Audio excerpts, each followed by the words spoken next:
anybody knows him at all. He's just an unknown person. He's got a photographic memory. He can tell you anything that's ever happened in Montgomery County, Stewart County, but he's not a historian.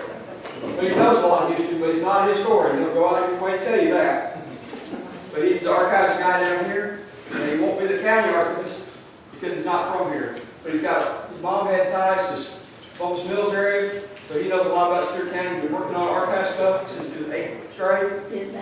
He has his twin brother and his mom, so you know, he doesn't know much anything. So I don't know why people came here, but you know, you're going to be real pleased with what he tells you, because he is an expert on everything. Yes, And so we're glad to have him, and he's got a standing date for this joint meeting on my side of it. So I don't know what you should kind of do next year, but You better start working on a program for next year. but he's got a standing date here, and I think a lot of it, he'll tell it as it is, and he tells me what to do sometimes too, and I was okay, maybe. But I trust him, and I think you'll really be pleased with what he tells you. The AI for this part is amazing. Are you going to talk about that one picture, the family reunion picture? I'm talk about a lot of pictures. Are you going to talk about that family reunion picture? The big one? Southeast Missouri? Southwest Missouri? Okay. There's one picture we had, we just thought it was a family reunion in Indian Mound. Stronger cherry head. So, we don't really know why we thought it was Indian Mound. He looked at it, it's not from Indian Mound, it's a family reunion.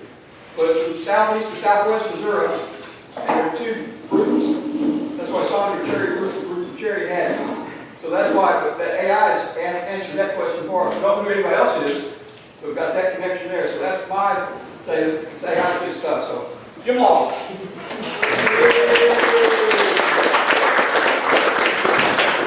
All right, I don't think I can live up to that. I bet you can. I'm going to ask if we can dim the lights, if the people know where the switches are, for at least to see the screen. That's good right there. Y'all need lights dim here too? Sure. Take them on. In the dark, huh? See, okay. How are we for sound? Can y'all hear me all right? I sound like you can hear me all right. Okay. And I'm going to test out my little gadget here. That's the laser pointer, that's working fine. Okay, so I appreciate, as always, the invitation to speak. I love finding something interesting to speak about, and this photo collection speaks to me for a whole lot of reasons, as you'll learn as we go through this. The title of it says what's new in the Feltner photo collection. If you don't know what's old in the Feltner photo collection, I'll get you there. We're going to spend a little bit, kind of get you up to speed on this collection, and then I'll get to the two big new things in this collection that I'm excited to share. I love this photo. This was a group of friends and acquaintances in Bumpus Mills where the photographer, Mr. Feltner, lived. And what I really like about it is there's two poses of this photo. One is everybody's just looking at the camera, kind of being solemn. But in this one, you can see the ladies in the back have put on the gentlemen's hats. And I love the campiness of that. And especially since that lady right there in the black sash is my great grandmother. So we all knew Miss Hattie Robertson. So that's one of the reasons I love this collection, is because my mother was from Bumpus Mills, where Mr. Feltner lived, and so I have a lot of family in this collection too, ulterior motive, but I also just love solving mysteries as a genealogist. So let me walk you through what's old and what's new in the Feltner photo collection. The photographer, Mr. Sam Feltner, grew up in the Antioch area near Bumpus Mills, born there in 1888. He passed away in 1975, lived most of his adult life in Bumpus Mills. He made his living primarily as an optometrist. You see there, look at his business cards, but he also had a side business where he repaired watches and clocks, and then a fairly hefty business, as you'll see, taking pictures. There's one photo there on the left, you see him posing with a camera, and then you see the business card there. He photographed from the early 1900s till into the 1930s, and we'll see that a little bit. A lot of northern Stewart County that he traveled to for some of his photos, and we'll see that. His wife was Mamie Harrison Jarman. She had been married previously, and so she brought to the marriage a daughter, Mary Jarman, who became a stepdaughter for Sam. But Sam and Mamie also had 3 kids of their own, Sam Jr., an infant John, who died very young, and then a daughter, Nell. And after Mr. Sam died in the 1970s, Nell inherited the house and lived in it until she passed, and the collection was in Nell's house. And those of you who know Nell know that she really never threw anything away, and God bless her for it, because this collection is one of the things that survived. So, in the photography business, the product of Mr. Sam's process were glass plate negatives. And these were found in his house, later his daughter's house. Over here on the table, you can see these 2 negatives. They're laying on the light table over there. These are glass plate negatives. And so every time you made a photo, that created 4x6 or 5x7 glass plate negative, which he could then develop and then make as many prints as he needed to out of the photos. And so he had a shop that would do that there in Hope's Mills, but he was very portable. He could take his camera anywhere and photograph, and you see lots of photos that were made far and wide away from Bump's Mills. When they were going through Nell's house after she passed, there were 1,100 of these glass plate negatives that were found and rescued. And as you'll see, some of the glass negatives have 2 images on them. So we'll learn a little bit later how many images were off of those 1,100 glass plate negatives. The oldest photo in the collection is this 1902 photo of Antioch School in the neighborhood where Mr. Sam grew up. This is a picture, so I'm not sure this is one that Sam himself took, but it's in the collection. He was about 14 at this time. You can see the teacher, George Pace, there in the middle of the back row. We don't know who a lot of these students are. We know there are Stinsons in here, and we know there are Wallaces in here, but a lot of these students are yet to be identified. The newest photo in the collection is this one of Center Point School, 1937. You see the teachers, Russell Wallace and Edison Link, they were brothers-in-law, and they were both teachers at this school. And we know everyone in this photo, thanks to a book that the Historical Society published, The History of Stewart County in Pictures. This picture appears on page 69 with names for everybody, but Mr. Sam took the photo. So the negative for this also survives in the collection. Mr. Sam's bread and butter in his photography business were penny postcards. I think he charged a penny, but maybe less than a penny. But he sold thousands of these penny postcards. This is one that's actually in my own family collection that my great-grandmother Hattie. The writing there on the postcard side of it just says Hattie Wallace Robertson. He made these by the thousands, and once he had a negative, he could make as many prints from that negative as he could sell. And we know he sold lots of these. Now here's a couple more that I found in my own personal collection. The Wallace sisters there, including my great-grandmother Hattie. And then there's a postcard that's made, according to the writing there, somebody wrote on the side that says, Easter Sunday 1915, ask your grandmother Robertson. So this is a group of people who lived at Bump's Mills who were dressed up and posed for a picture on Easter Sunday of 1915. And the negative for that photo is in the collection too. So here's a print that came down to my family, and then the negative has survived for it as well. In addition to penny postcards, he made larger portraits, larger family portraits, like that one on the left that came from my house, and the negative for it survives in the collection as well. Those are the Wallace brothers and sisters. The one in the middle there is my great-grandmother Hattie. And y'all tell me at this point, is that in focus, or could it be better in focus? I can't tell because my eyesight's not great. So there's all the Wallace siblings, and I'll point out the dapper-looking gentleman there on the back left row is Ed Wallace, George's granddaddy. Daddy Ed, as he called him. Not all of the negatives in Mr. Sam's collection survived. 1,100 of the plates survived. There could be more out there. There obviously had to have been more out there, because this penny postcard on the right, I can just tell Mr. Sam took that photo, but it's not in the collection. The negative didn't survive. This came to my family because that's my grandmother right there.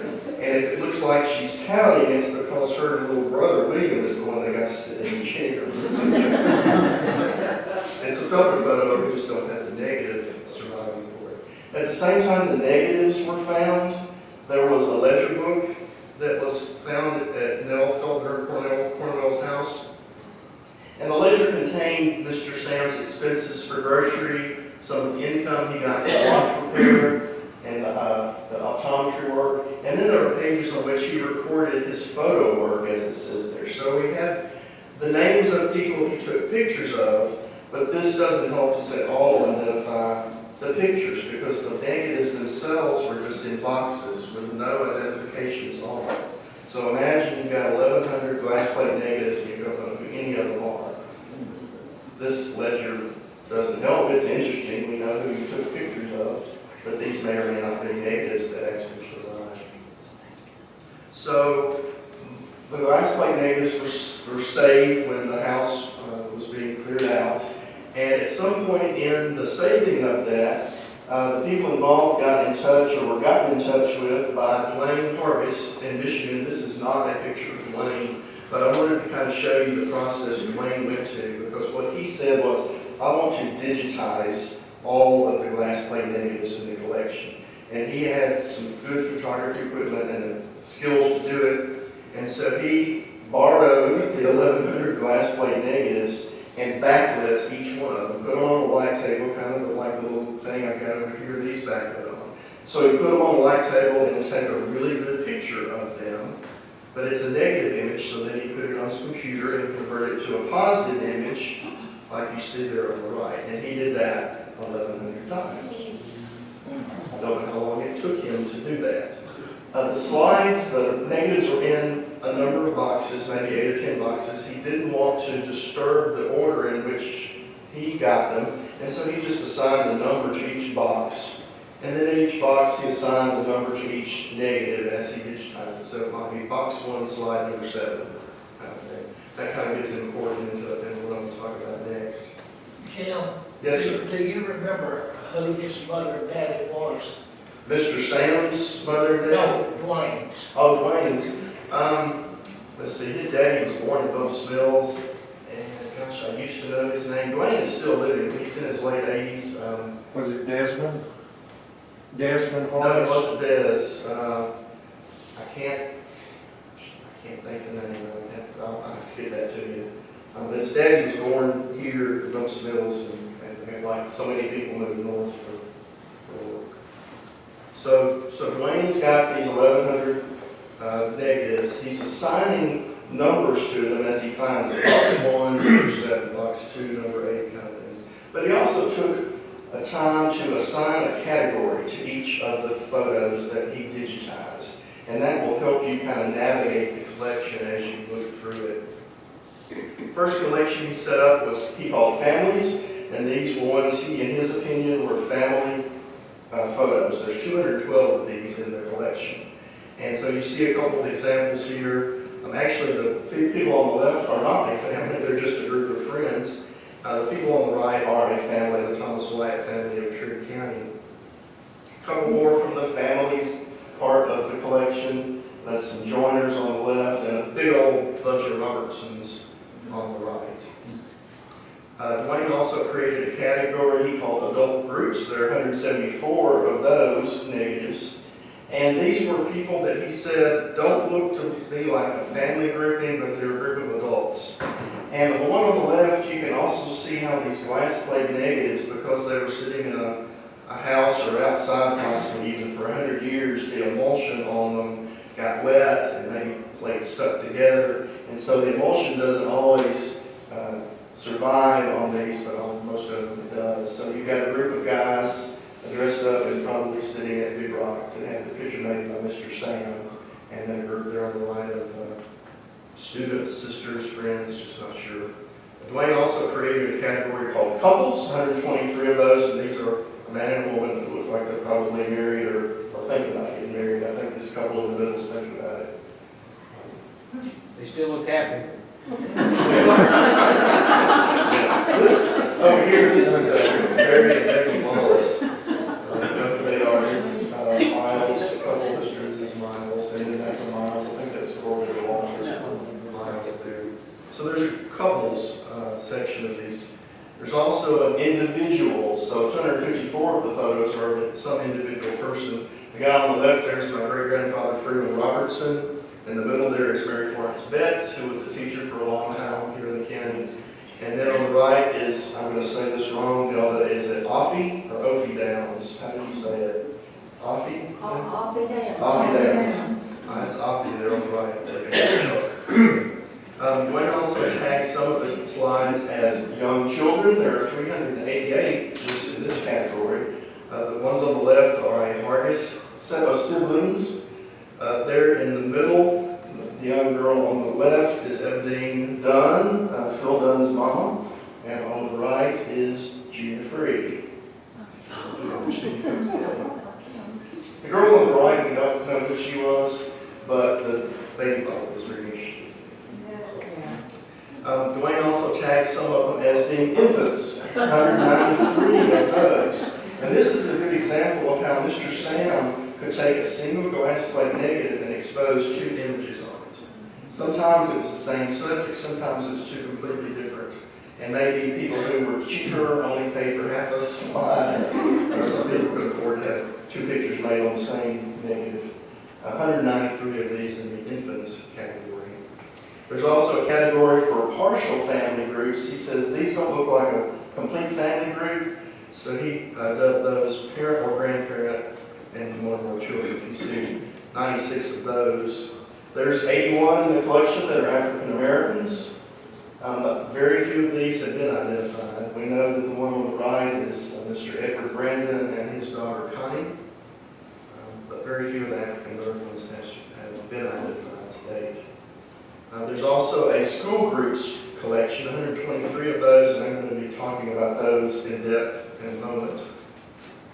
There's a small group of Fort Donaldson photos that were clearly made at the National Cemetery, and all of them have flags, so they must be on Decoration Day, on Memorial Day. 23 of those. There's also a very small 14 of people in uniform, either an Army uniform or a band uniform or a Movement of the World uniform.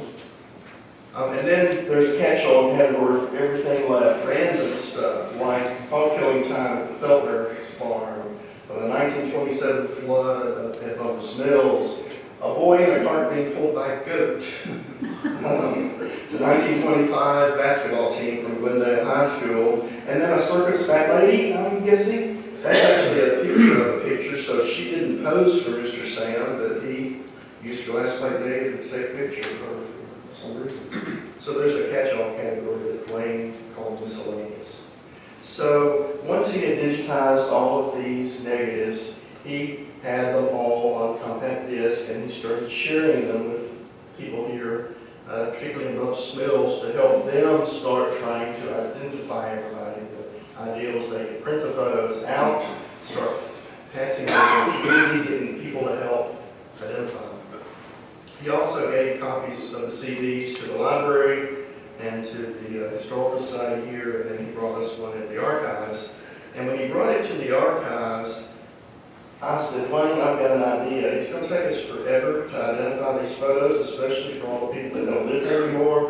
What if we do crowdsourcing? I host the Stewart County Genealogy website. I have for many years. I said, what if we put all of the photos online and make a way for people to look at them wherever they live and help identify them? And so that's what we did in 2010. If you go to this website today, there's a link for the Feltner Photo Archive, and you can click on the photos and look at all 1,700 of them from your comfy couch. So the idea was there, let's use crowdsourcing. Each photo you look at on the website has the photo category, like adult groups, and then a number assigned to it, a description, if we know who's in the photo, or just a description like this, where it looks like some guys drinking a big rock. And then if Dwayne saw other photos in the collection that had the same people in them, he gives you a clue there on where to find them elsewhere in the collection. Then that link there, if you click on the link, you can send an email to Dwayne and tell him, hey, I know who these people in this photo are, and he'll add that to the index. And so since 2010, he and I have been working together on compiling, keeping up this index of these 1,700 photos, and making this website update as we learn the identities of these people. Another source has been people who have prints of a Feltner photo. This photo hangs on my wall at my house because this is my family. My great-grandfather Freeman is in there. And so I was able to say, I know this one, and send the email to Dwayne saying, okay, for photo number F3206, here are all the people in this photo, now identified. A lot of people had these Feltner photos that came down to their family, knew who they were. That was a good source for figuring these out. Another great source for figuring these photos out were the history books that the Historical Society published in 1980 and in 2000, because when people submitted articles for those books, sometimes the photo they submitted is a photo that survives in the Feltner collection. And they know who all their family is because they put it in the article when they sent it in for the book. And so some of these are Feltner photos, and we know who they are, so they got added to the index. In the first volume 1, Louise Carr Feltner submitted an article on her Carr family and included pictures of her parents and her grandmother. Well, I got to looking at the Feltner photos, and I said, well, there's her mom and daddy right there, and that's the grandma, this lady here, and there's Louise herself, so this has got to be Louise's family. At that point, I did a little bit of genealogy and figure out who everybody else in the photo has to be, because this is the Carr and the Scott and Wright family.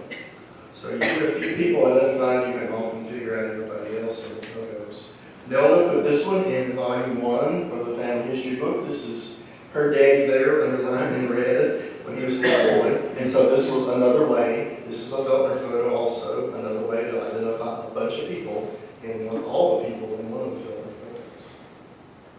The Find a Grave website has been a great source as well, because people have found these Feltner photos online, and they'll attach them to somebody on Find a Grave, and now I know who that person is. I already knew this was buried in Becky Wallace, but I have made discoveries on the Feltner photos this way too by browsing Find a Grave.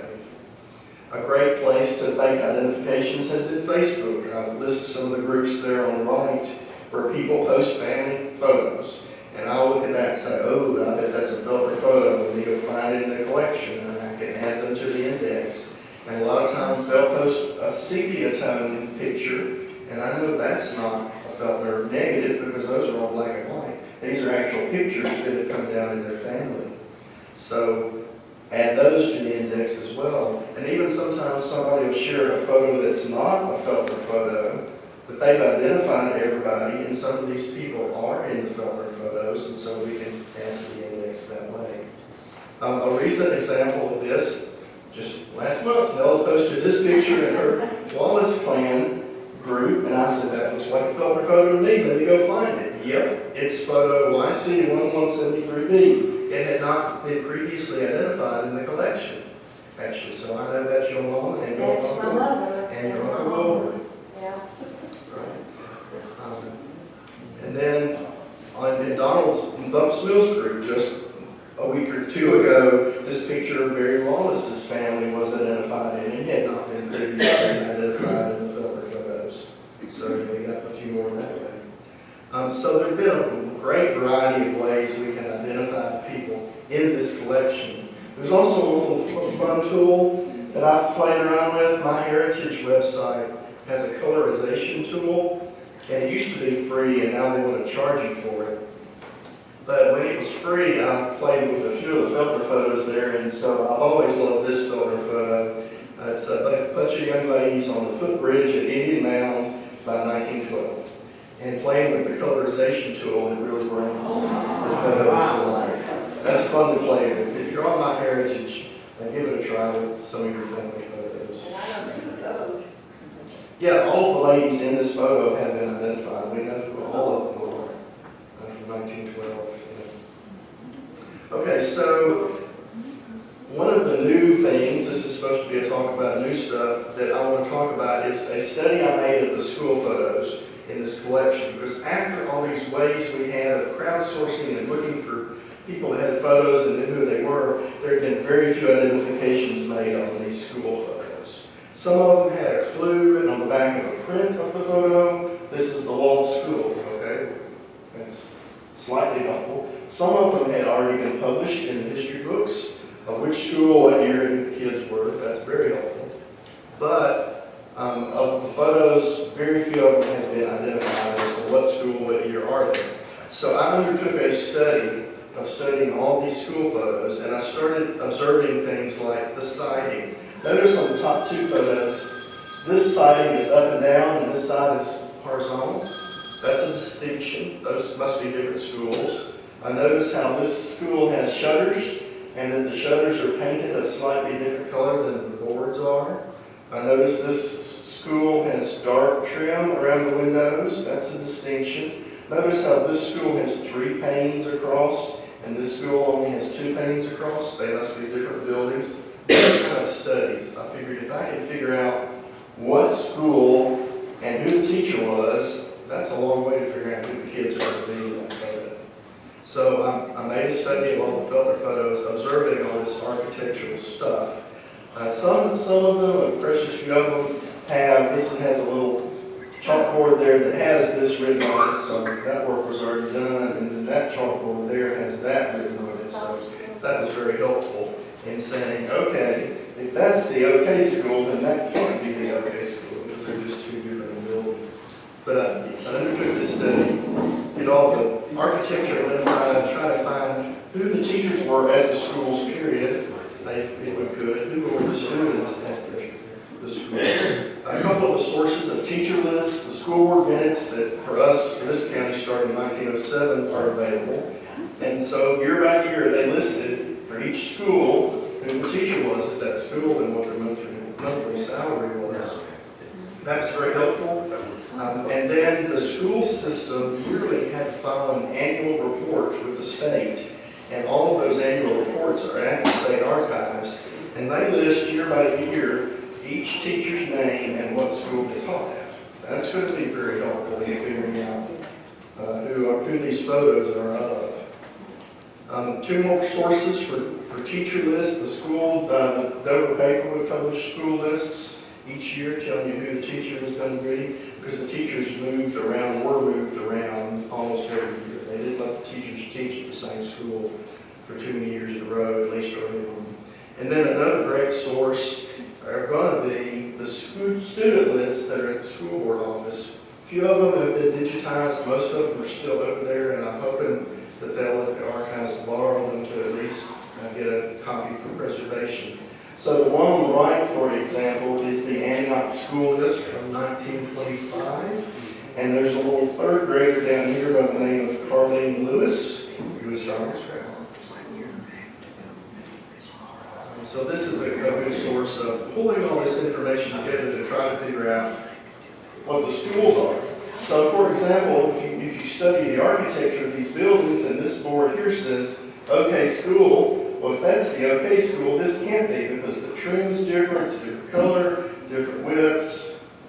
But when you plug into the equation that the OK school was replaced in 1920, it turns out, yes, that is also the OK school. That's the new one. So just working through all those histories of the buildings to try to figure out what school is what. This one was a fun puzzle.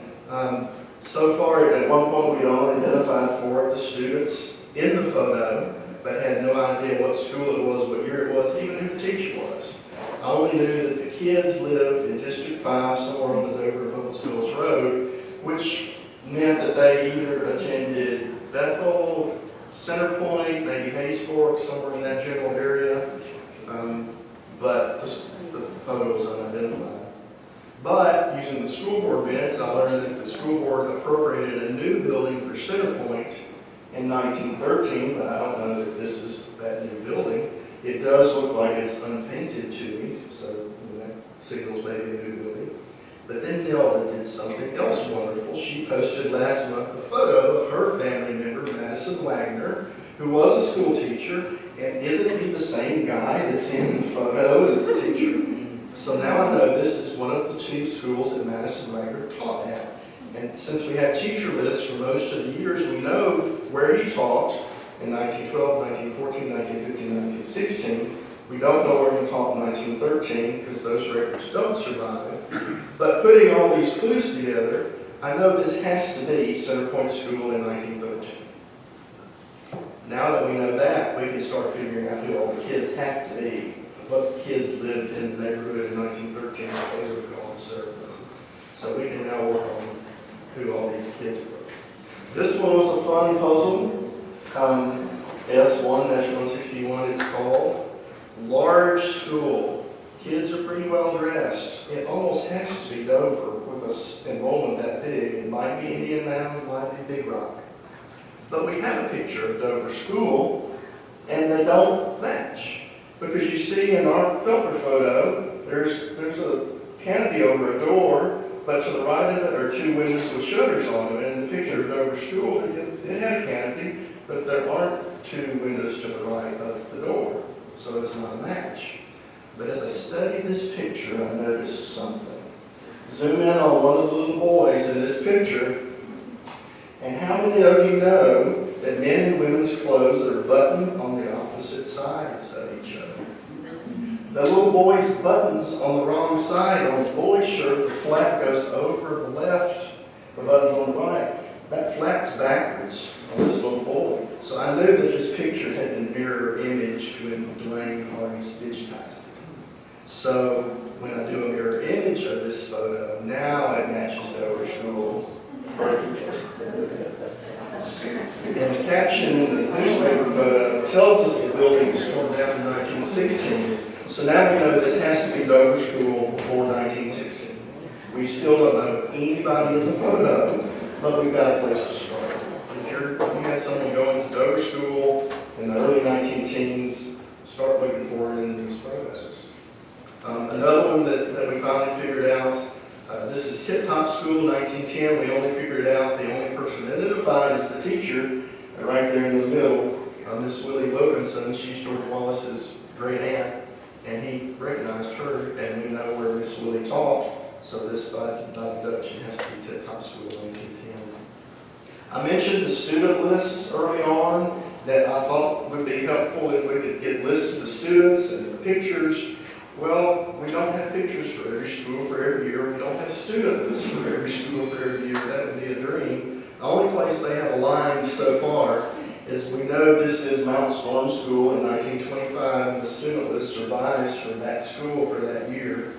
We know a few of the students in this picture, family members who helped identify the Ellis kids and the Robertson kids, but at least we have a list of who the kids in the photo have to be.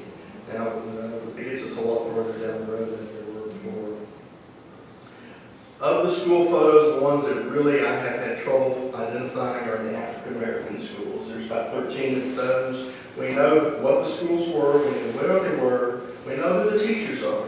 We just haven't been able to identify any of the teachers or the students to make positive IDs. With the enrollment in this picture, this is probably the Dover School here in town, but I just don't know. One of the few white schools that remains to be identified is this one. I love the picture because of the flag. The only person in it we know is the teacher, and that's Newell Link. He was a longtime county judge. But we don't know any of the students. None of the students have been identified so far.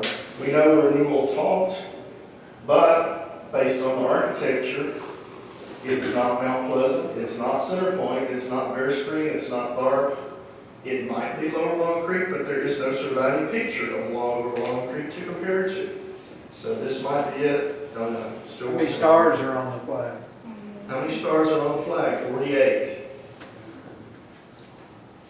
And this number of stars on the flag didn't change during Mr. Sam's tenure to help us sort that out.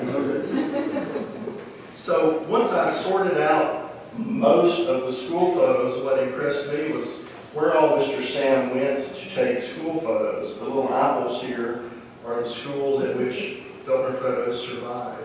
We know that they're at school, and this is where they were. He went as far south as we know as Carlisle, but he also went up into Trigg and Christian County to photograph schools. He was, of course, living in Bumpus Mills. So, but he traveled pretty far away to make pictures.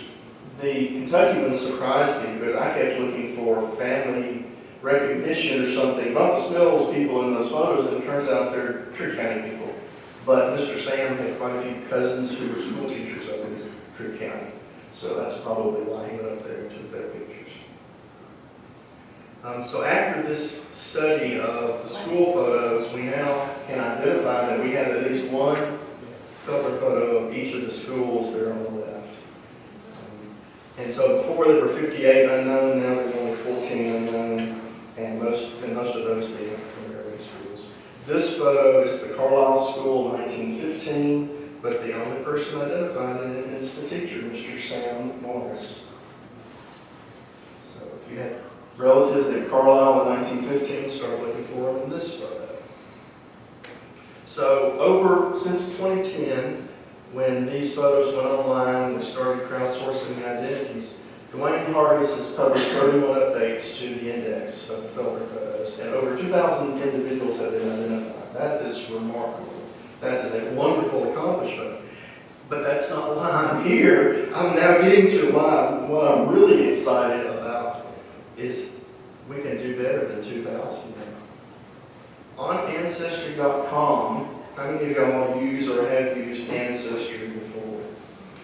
For a long time, you've been able to upload a family tree, build a family tree, upload pictures of your family, upload records of your family, and attach them to people in your family. Now, that's nothing new. But I stumbled quite by accident just a couple months ago. I've highlighted it in red there. If you click on that little gizmo, that's the way in their Ancestry photo editor to tag people in a photo so that you can tell Ancestry who they are in your family. And so when you tag that and then you click on someone's face, it draws a little box around that face and then you can tell Ancestry who that person is. Well, this is a Feltner photo. I have no idea who these people are. But look what it says at the bottom. Not sure who's in your photo? Ancestry can scan your photo and use AI to help identify deceased people who might be there. What this is going to do is going to compare the face I've tagged to every photo in Ancestry, looking for a match using some AI, some facial recognition technology. Are y'all ready for this? Doesn't that kind of sound scary? You think it's going to work? So for this first guy, I'm just going to start clicking and see what happens. Click the blue button down there at the bottom, and it gives me this photo. The face I've tagged is on the right, and the photo it wants to match to is on the left. And Ancestry classifies these as great, fair, or good matches. It says this one is a fair match. But this is a guy who seems to have lived his whole life in Butler County, Ohio. Unlikely that this is the guy that Mr. Sam took a picture of. But so I click another face, the next guy, and you can kind of see why Ancestry suggested that face versus who I tagged. You know, the eyebrows are similar, the receding hairline's a little similar. So you kind of see what they're doing here. They're looking at pictures that have already been uploaded and comparing them to your picture and trying to give you hints at who it might be. But I still don't think it's the right guy, because this guy wasn't even born until 1927, almost at the end of Mr. Sam's career. No way he's a grown man by then. But it's easy enough to tag faces and just see what you get. So let's keep going. Fourth guy over, it says, oh, this is a great match. Oliver Trice Duncan. Well, it's not the same photo, but gosh, don't they look a lot alike? Eyebrows, the ears, even the way the hair kind of slopes down. So for each of these matches, there's a little arrow you can click on to learn more about this person. Well, this person is from Stewart County, Tennessee. How about that? He lived during the time that Mr. Sam was photographing. I think they've got this one right. They also give you a link you can click on there in the blue. It'll show you up to 20 trees on Ancestry where somebody has Oliver Trice Duncan. And so you can do a little research to see if you think Ancestry got this match right. Is this really who the guy is? So I click on one of the trees, and this is what it showed. It showed the picture that Ancestry AI suggested. And yep, he lived at Big Rock. He's eligible to be a Mr. Sam photo candidate. That even looks like it might be the Big Rock behind him in that photo. And then on Ancestry, you can say who the daddy, the parents are of this person. And I noticed that this guy, Needham Bayless Duncan, has a photo, so let me click on that. Oh, he kind of looks like the dad in the photo that I'm trying to work on. Don't you think that this guy here looks like that guy there, just at a different age? I think Ancestry got this right, and in fact they did. Because then, based on these clues, I could go research, just using genealogy, this guy's family. We Would you believe that he had 5 sons and 2 daughters? So we know who all, based on genealogy and that hint from Ancestry AI, we know who all those people are now. They're his kids. Their mama was dead by the time the photo was made. That's why she's not in it. That's pretty amazing, I think. Okay? 2 of these people, James Bailey Duncan and his father Needham, are in other Feltner photos, so we now can add identifications to them that we're unknown for. So here's another one I worked on. I clicked on this lady, and it said, we think it's Annie Mae Curry. Well, I'm thinking, gosh, those are identical faces. They're just absolutely identical. But my picture has a little kind of a medium background, and this one's got black on either side, so it's not the same photo, but gosh, it looks like the same lady to me. Let's click on Darren's family tree, and Darren has a picture of a Feltner photo with everybody identified in it. And it's not this photo, but it's a subset that this husband, wife, 2 kids are here. Everybody identified. Here's 16 more people that are now known in the Feltner photos. This is the family of Elbert and Caroline Handler Hunter. And the AI helped me find this picture. Look at another one. Here's a Feltner photo, and I got a great hit, it says, on this lady here in the back row. And that's my photo, and that's Ancestry's photo, and it sure looks like the same pose of the same person to me. Addie Taylor Cunningham, let's learn more about her. Oh, here's somebody that's uploaded the Feltner photo and identified everybody in the picture that we had nobody in this picture identified before. And somebody knew the answer because this is their family, and they uploaded it to Ancestry, and they matched the faces. So 18 more people added to the index from that photo. Here's a Feltner photo where some of the siblings, possible siblings, were identified, but with AI, we now know who all 8 of them were. It's amazing. Here's another one. I tagged this lady in 4th from the back row, and it matched to that, which looks to me like the exact same person in the exact same photo. So let's learn about Lena Forrest Stagner and see if that works. Yes, that is a Stewart County family. A little bit of genealogy research, and we know everybody in that Feltner photo. 22 more people added to the index, just from a match to one person in that photo. The rest of it is just genealogy. You can do that. That's kind of scary. Here's another one where I not only knew these 2 people. He's a Robertson, and he was married to a Walker, and I didn't recognize any of the other people in the photo, so I thought this is probably a Walker family, but I don't know. But it hit on her as Flossie Walker. Well, that makes sense, and they lived, well, guess what county and state they lived in. They lived here. And so a lot of these people are now identified and added to the index, and these people appear in quite a few other Feltner photos, so it just kind of grows from there. This is not all sunshine and moonbeams, because the success rate on this isn't actually that great. On this photo, you might get 1 hit that Ancestry knows who that is. It's really best for adult males, and then adult females, it's not quite so great. A lot of times it will say this is a great match, and no, it's not. And then kids, it's just really lousy with. But it's easy to try. Upload a photo and start tagging people and just see if you pull that handle and get a jackpot or not. Sometimes you will get no match at all, and this is what that looks like. You get a big no faces found. So we don't know who Mr. Grumpy Old Man was, and we don't know who Mrs. Grumpy Old Man was either. There are several photos of this couple, and they are stern. They were not having a good time. Here's a few more that Ancestry AI matched for us. John Calvin Shaw. This is a Feltner photo someone uploaded. It's one of Fred Shaw's distant cousins. Maybe Miles, she was a knot. Maybe Rice, not Miles. And someone has a sepia tone family photo of the same photo that survives in Mr. Sam's collection. A.C. Heath. This is the Feltner photo. This is what it matched to, and that one kind of surprised me. they got it right, but it's not the same photo in the different ages, but it's still matched. And that was pretty cool. And then Sanford Morgan and Moses Mills, I'd always wondered who this couple was, and it matched on a photo, different photo of Sanford from later, but it still matched. And so we were able to add all these people to the index. So how did the AI tool do on the school photos? Very poorly, because it doesn't work very good with kids. I will just warn you, if you have kids you're trying to identify, this tool isn't great. On this picture, it only found one person, Leafy Omega Morgan, that it even matched on. But it's still easy enough to just sit there and click, click, click, tag, tag, tag faces and see what you get. So let me show you how to use this tool.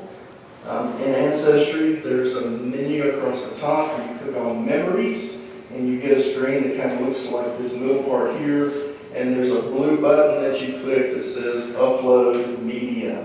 And when you click that button, it says here are the file types that we like, and you see a lot of picture formats there, bitmap, JPEG, TIFF.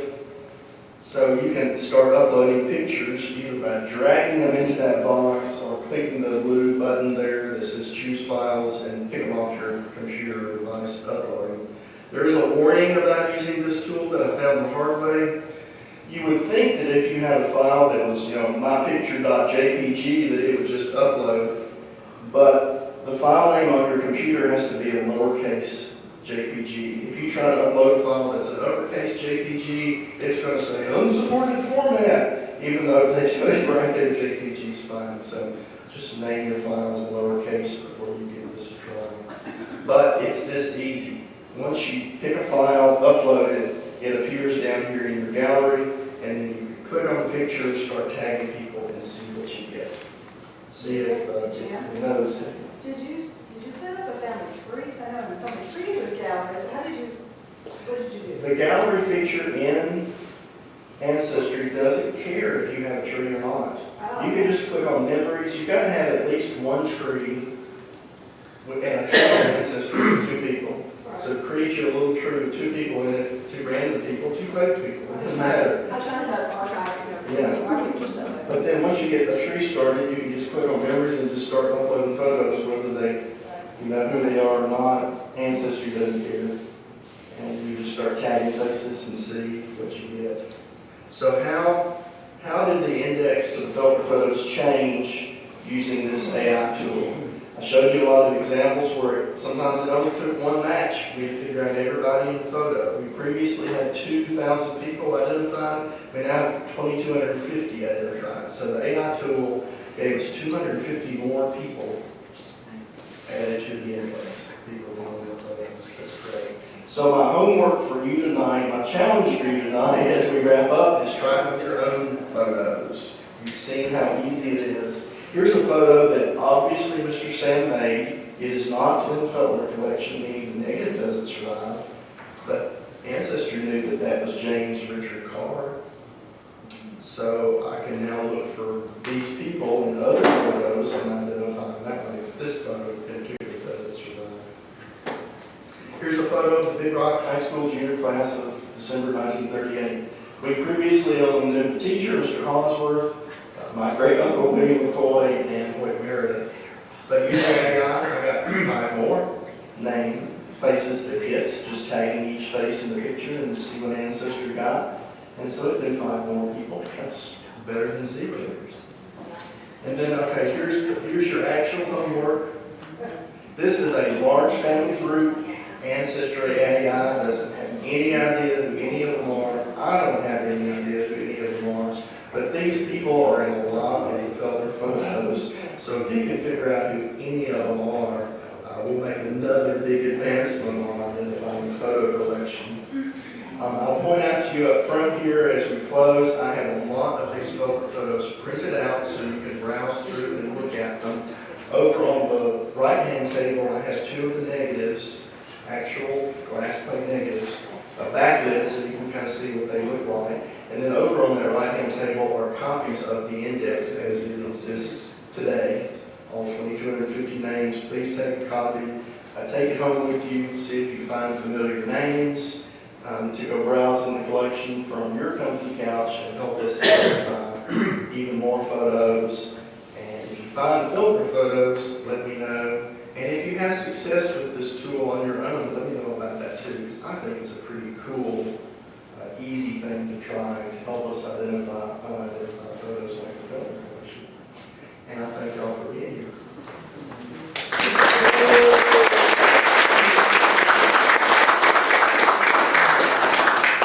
Pretty crazy. Any questions for me? Any questions? We'll go home and try this. And after the short business meeting that Jolene's going to have, please feel free to come and look at the photos. Thank you. I thought you might bore y'all, but, that's good.